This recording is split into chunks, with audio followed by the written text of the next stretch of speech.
महाराज जी, भगवान पर पूरा विश्वास, इसका क्या तात्पर्य है? पूरा विश्वास हो जाना। हाँ, इसका तात्पर्य यह है कि हमें भारी दुख की समय विपत्ति ने घेर लिया, भारी दुख का समय आ गया, हमें दृढ़ विश्वास है कि मेरे भगवान मेरा परम मंगल करेंगे, मेरा परम हित करेंगे। ये दुख नहीं है, ये विपत्ति नहीं, भगवान का किया हुआ विधान, इसमें परम मंगल होगा। जैसे एक श्री दाम नाम के भगत थे, श्री दाम नाम था उनका। वो भगवान के परम भक्त थे और निष्काम भक्त थे। तो उनको पहले एक राज कर्मचारी के यहाँ नौकरी मिली।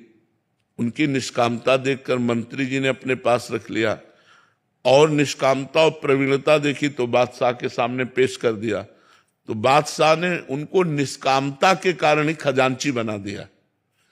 अब वो इतने दयालु हृदय के थे, विश्वास की बात कहता हूं, इतने दयालु हृदय के थे कि जैसे कोई आया और कहा श्री राम जी हमारी बेटी का ब्याह है, तो खजाने से चुपचाप रुपया लेके दे देते।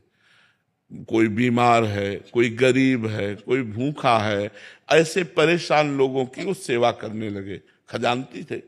और ये बात काजी को पता चले तो वैसे ही वो जलता था कि इतने उच्च कोटि के पद पर बैठ गया। उसने तुरंत बादशाह से शिकायत की कि श्री राम आपके खजाने को आपकी बिना अनुमति के लोगों को बांट रहा है।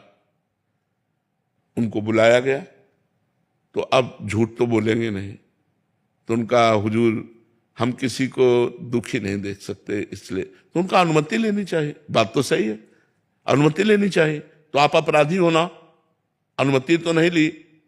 तो उनका तो काजी से कहा तुम इसकी दंड विधान करो। तो उनका फांसी की सजा, वो तो जल ही रहा था, तुरंत फांसी की सजा। उनको विश्वास था भगवान परम मंगल भवन है, अमंगल होने ही नहीं दे सकते। अब बादशाह की तरफ से फांसी की सजा पास हो गई और उनको हथकड़ी बीड़ियों से जकड़ लिया गया और बद के स्थान के लिए ले जाने के लिए पहले उनको घुमाया गया बाजार से होते हुए कि अपराधी, इन्होंने ये अपराध किया इसलिए इनको फांसी की सजा। इधर उनको ले गए, इधर जो है एक झोली टांगे हुए श्याम वर्ण का 14 वर्ष का बालक आकर खड़ा हुआ और कहा सलाम हुजूर। देखा तो देखते ही आश्चर्यचकित हो गए, इतना सुंदर रूप। बोले कौन हो? तो बोले मैं श्री राम का नौकर हूं। कैसे आए हो? बोले हिसाब चुकाने आया हूं, खजाने का तुम्हारा जो भी चला गया है। और ऐसे झोली पलटाई तो वो दिव्य हीरे कि एक हीरे की कीमत उसके खजाना पूरा नहीं। कहा सब रख लो और तुरंत मेरे मालिक को छोड़ दो। उसके होश खराब हो गए, नौकर में इतनी सामर्थ। अब वो तुम्हारा नाम क्या है? उन्होंने कहा बिट्ठू। और इधर उनसे पूछा गया कि अब आखिरी तुम्हारी इच्छा क्या है? तो महाराष्ट्र में विट्ठल भगवान है, उनके वो सेवक थे, तो उनका एक बार केवल झांकी करवा दो। इधर हिसाब किताब, उधर कह रहे एक बार झांकी करा दो। तो विट्ठल भगवान के पास गए और कहा राजी हो? इतने में घोड़े से दौड़ते हुए वो आदमी आए राज की और कहा श्री राम को मुक्त कर दिया जाए। और बादशाह ने तुरंत बुलाया है। तो बादशाह ने बुलाया और कहा कि वो तुम्हारा नौकर वो हीरे डालकर पता नहीं कहां चला गया, मैं दोबारा देखना चाहता हूं, एक बार उसका दीदार करना चाहता हूं। तुम इतने धनी थे, हमें क्या पता कि हम तुम्हारे गुलाम बन सकते हैं। ऐसे हीरे तुम्हारे पास हैं, तुम्हारा नौकर लेकर के आया, तुम पहले क्यों नहीं बताया? तो उनका हुजूर हम आपके ही नौकर हैं, हमारा कोई नौकर नहीं है, आप विश्वास मान। बोले कैसे विश्वास मान? वो कह के गया। बोले क्या नाम बताए? बोले बिट्ठू। अरे बोले महाराज वो हमारे विट्ठल भगवान है, वो हमारे इष्ट है, वो इसलिए तो वो रो पड़ा। उसने कहा एक बार दीदार करा दो। बोले हमारी सामर्थ्य नहीं, वो स्वतंत्र है, अगर वो चाहे तो दर्शन दे सकते। मैं तो विश्वास कि जो मैं धर्म का कार्य कर रहा हूं, भले फांसी मिली है लेकिन भगवान मेरी रक्षा करेगा। तो भगवान ने रक्षा की कि नहीं? हमारी अंतिम स्थिति तक विश्वास नहीं टूटना चाहिए। एक सांसारिक गाने में भी है, ऐसी शक्ति हमें देना दाता मन का विश्वास। मन का विश्वास। हे भगवान मुझे ऐसी सामर्थ्य प्रदान कीजिए कि किसी भी परिस्थिति में मेरा विश्वास न टूटे, मेरा विश्वास पूरा। जैसे एक जमींदारी पहले चलती थी, तो बड़ा अत्याचार करते थे गरीबों के ऊपर जमींदार लोग। तो एक गरीब केवट था, तो उसने कुछ रुपए अपनी बेटी के ब्याह के ले लिए थे। तो साल 2 साल में मेहनत करके पैसा एकत्रित किया और जमींदार को दे दिया, जाके अपनी खेती से कमा के। जमींदार ने वो रुपया लिया और फाइल से नाम नहीं काटा, कर्जा का जो हिसाब था वो काटा नहीं।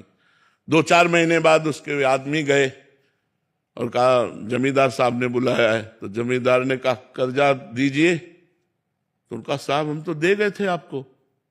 अरे बोले व्यर्थ की बात करते हो, हमारी कॉपी में वैसे लिखा अभी कटा नहीं। बोले आप अब ना काटो तो आपकी बात, वैसे तो हम दे गए थे। अब वो जमींदार अपने हठ में, वो अपने हठ में। तो जमींदार ने रिपोर्ट कर दी और वो मुकदमा पहुंचा। जमींदार ने रजिस्टर पेश किया, पूरा ज्यों करते। अब वो गरीब आदमी, उसने कहा साहब हमने दे दिया है। तो बोले गवाही? तो उनका रघुनाथ जी अर्थात भगवान राम, तो उनका रघुनाथ जी। तो बोले अगली पेशी में रघुनाथ को लिवा के लाना। उसने कहा हाँ ठीक है। एकांत में गया और रोया कि हम गरीब आदमी हैं और हमारे परिवार का पोषण उसी खेती से होता है। प्रभु यदि आपने गवाही ना दी तो हमारा तो सब बर्बाद हो जाएगा, हमारी बात झूठी हो जाएगी। आप कहाँ नहीं हो? जिस समय वो पैसा दिया था उस समय आप थे, क्योंकि आप सर्वत्र हैं तो आप उस जगह भी थे, इसलिए आपको गवाही देनी पड़ेगी। पहुंचा, उनका अपनी गवाही पेश करो। तो उनका बुलाओ, उसका नाम रघुनाथ है। रघुनाथ हाजिर हो।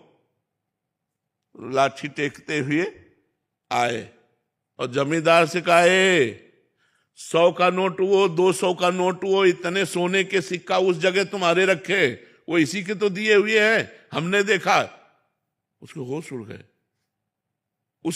उड़ गए कि ये तो बिल्कुल। और अब जमींदार की भगवान के सामने हिम्मत नहीं, जब आंख में आंख डाल के बात की ना तो उसकी हिम्मत, बोले हाँ हाँ हाँ हाँ। तो 420 में जमींदार के ऊपर दंड जुर्माना लगा और वो छोड़। विश्वास कि भगवान है मेरी रक्षा करेंगे, भगवान है मेरा सहयोग करेंगे। दृढ़ विश्वास, किसी भी स्थिति में विश्वास ना टलने पावे, ऐसी शक्ति हमें दे न दाता, मन का विश्वास कमजोर होना। हर स्थिति में भगवत विश्वास बना रहे।